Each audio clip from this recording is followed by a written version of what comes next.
I want to officially apologize to the Path of Exile community.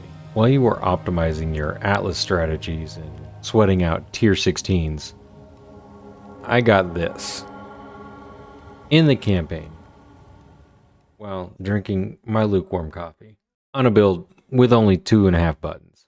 The dad math just doesn't add up. It takes a streamer like 100 hours to farm this. Took me 0 skill, pure RNG. I've accidentally beaten the economy. But as you're about to see, the economy is the only thing I'm really beating. Welcome back to the ThunderLord project. I'm level 86. I'm accidentally rich. And I kinda know what I'm doing. I'm not Palstron or Arrow. This is the Lazy Lord build. Designed for dads who need to play with one hand while holding a toddler in the other. But adding a Headhunter wasn't the instant win button I thought it would be. In PoE 2, God mode comes with some fine print. So I didn't get to farm this. In fact, during the interludes in Criere Mountains, when you find that special druid shop, he had it for sale for me. It wasn't even for sale. He just gave it to me. I just got to select one of a few different items. When I saw that at first, I just looked at there and I was like, huh? No. My wife was like, what? What did you get? Is that good? I just chuckled. Yes, it's good. I've never gotten one of these. This was awesome. So in PoE 1, this particular belt makes you like as huge as a Titan. You take up the whole screen.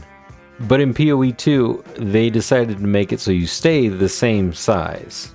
In fact, the only way that I knew I had the ultimate power from the belt was the fact that there's a buff on the top left of my screen.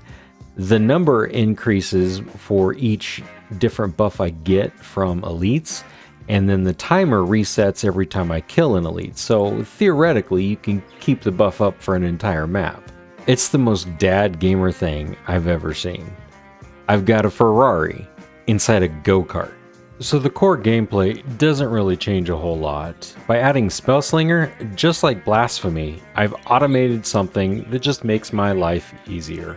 In particular, for Spellslinger, I have actually automated the process with my Corsair keyboard. It's got a macro key, and so I've set it so that once I press it, every 1 second it presses the button for me, allowing me to automate legally that particular spell that is available when you pick up certain wands. Blasphemy, again, is something that's automated. It's just an aura. I just turn it on. So everything within my presence radius is cursed and has lower elemental resistances. The positive side, it actually stacks with turning the season's ascendancy point, which gives enemy in your presence exposure. So they get both elemental weakness and exposure, reducing the enemy's resistances even lower, and I don't have to do anything. So I walk in, they get cursed, they die. And then there's this 0.5 button, as I call it, Apocalypse.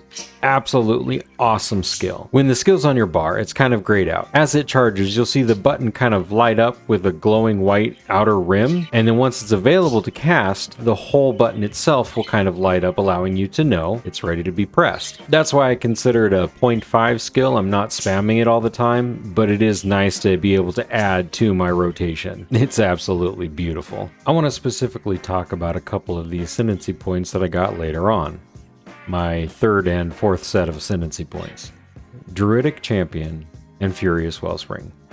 Now, while Druidic Champion gives me the spell damage per rage, I'm not necessarily hitting anything to gain rage. And that's where it's kind of like a 1-2 combo that you have to do together, as a spellcaster anyway. Furious Wellspring allows me to regenerate my rage, and it's based off of my mana regen. The more mana regen I have, the faster the rage regenerates. So with Druidic Champion, it's giving me 1% more spell damage per 2 rage that I have. What does that mean? It's a multiplier, it's not additive. So I'm sitting just under 50 rage, which is basically 25% more spell damage for everything that I'm casting. And that's a massive multiplier. But I have a warning, something I learned along the way. I do not recommend picking up Primal Hunger. Why? While it does double the amount of rage that you have, bringing it close to 100, unfortunately, the fine print says that it removes any bonuses gained from rage, including the spell power that we get from Druidic Champion. So it bricks your spellcaster build. Don't touch it. I warned you. So with all this put together, I have some really big damage. However, I have the structural integrity of a wet paper towel.